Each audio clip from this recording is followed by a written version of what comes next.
Hi, welcome back again. In this session I'm going to be working on making a bass patch using various combinations of all the things we've gone through in previous sessions. We've pretty much done all the learning so far, so let's get straight into playing around. So let's start with an initialized patch and start with oscillator 1 and take it down 2 octaves to -2 with a sawtooth waveform and 8 voices. This will give us a nice rich waveform to start the patch off, so it sounds like this. Then, for oscillator 2, we'll set it up to +2 octaves, with a sine wave this time. This will simply give us a single frequency at a higher pitch, and I'll just use one voice as we don't want it to be the main part of the sound, but more of an additional resonant frequency or harmonic, so it sounds like this. Now, for some filtering, we'll add a low pass with a drive of around 25%, which will add some distortion whilst rolling off the top end, so it sounds like this. Now we'll turn on the EQ effect, which will boost a little bit of the bass and the treble, as this is what it does by default, so it now sounds like this. And now we'll add the compressor. This will help us to get the level under control, as the EQ boosts are making the level overload. I'll bring up the threshold a bit though, to around -7 dB, as it's a bit too squashed at the moment. Now the sound will be bassier and beefier, like this. Now, let's use a mod envelope to create a pitch slide. So I'll set the first target parameter to pitch A, and then turn it up a little in the positive direction. Then, if I set the decay to around 40%, we'll get a nice slide as the pitch modulates. So it sounds like this. Then we can set up the LFO1 to modulate the filter cutoff by choosing cutoff AB here. With the modulation amount dial set to maximum in the positive direction and the LFO on full gain, and with it synced to a rate of 1/8, giving you 1/8 notes modulation, and it should sound like this. The patch is really starting to take shape now, so let's head to part B and select solo so we can hear what we're doing. And on oscillator 1 we'll have a square wave and we'll give it 8 voices.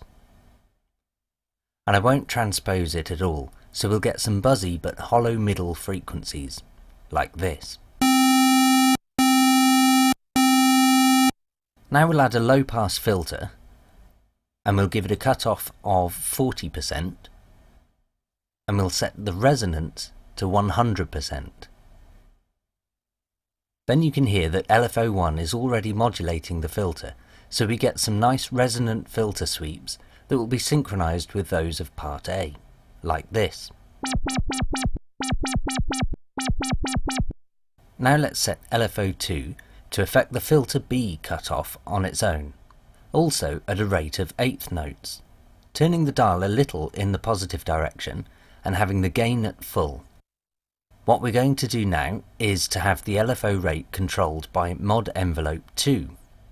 So we'll choose LFO2 rate in the target box for the envelope, and then turn up the amount dial a little. Then we'll turn up the sustain slider. This makes the LFO rate really fast, which creates a crazier sound with more harmonic overtones, thanks to the ultra-rapid modulation on top of the slower LFO1 modulation. And now it should sound like this. If I increase the tack now though, then you get the LFO rate starting at 1/8 notes, and then increasing to the faster rate, so it makes the overtones slowly fade in, rather than sounding straight away as LFO2 speeds up, like this.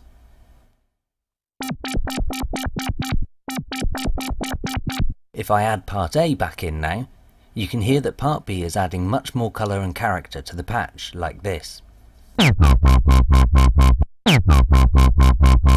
Lastly, on the modulation front, I'm going to create some performance modulation, so some extra effects can be created with the mod wheel while playing. So I'll choose mod wheel as the source in miscellaneous 1 section, and then LFO1 rate as the target parameter, only turning up the amount slightly.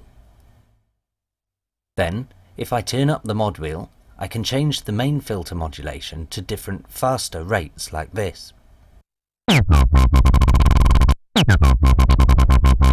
I want to set the pitch bend amount to 7 semitones too, so I can raise the bass up and down by 1/5 when the pitch bend wheel is cranked up in either direction, like this. And finally, I'm going to apply a couple of effects which will make the bass even fatter. Firstly, chorus will provide extra width and a bigger sound, but I'll bring down the amount a little with the dry-wet dial here.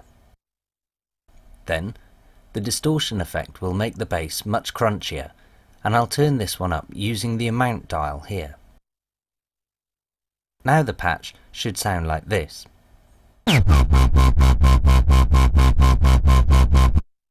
And that's our bass patch done. Let's add a beat to this and then have a little play with the wheels so you can hear what kinds of bass lines you can create.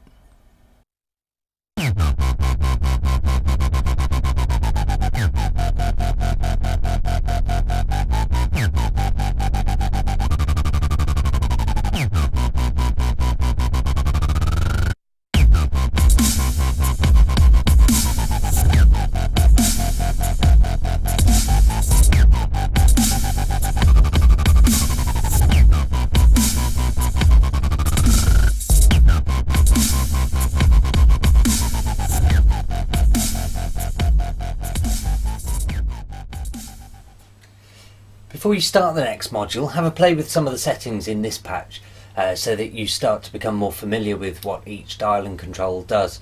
Sometimes you'll find a small adjustment here and there can actually have a pretty big impact on the overall sound. In the next module, I'm going to be going through the same sort of things, but with a view to creating a lead sound as opposed to bass. So I'll see you then.